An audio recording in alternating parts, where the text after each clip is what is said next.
मुझे ओडिशा को अपमान कले भारतवर्ष को अपमान कले आगे विजयंकर मुंड काटिले महांगारे आज प्रतिमूर्ति को निया लगे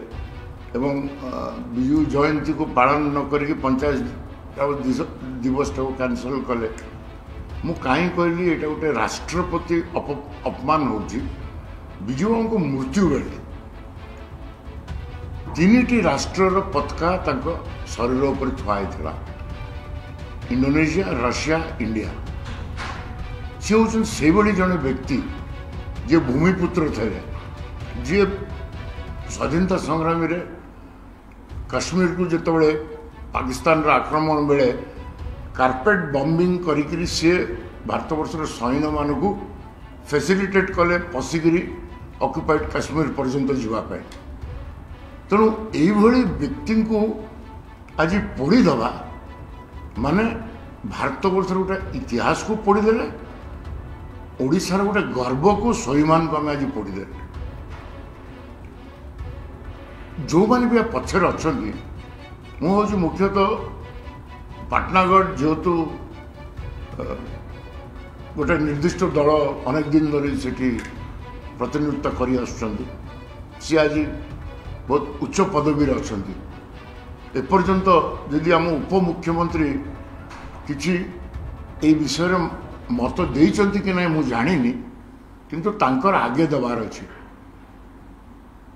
कहीं ओडिशा रे अनेक प्रभात पुरुषंकर प्रतिमूर्ति चारिआडे अच्छे से जिते पूर्वतन अच्छा नीलमोहन राउतराय कहतु आर एन सिंहदेव कहतु एवं कटक अटल बिहारी वाजपेयी प्रतिमूर्ति लगा जाइए आमे सम्मान दौचु विजु जनता दल एटा विजु जनता दल नीति नुह सबू नेता को आम सम्मान देके आसचु आज बीएस कहे विजु पट्टनायक ना जो स्वास्थ्य कार्ड होता सेठू ना हटेदेल जिते चेष्टा करूँ बीजेपी दल विजुओं ना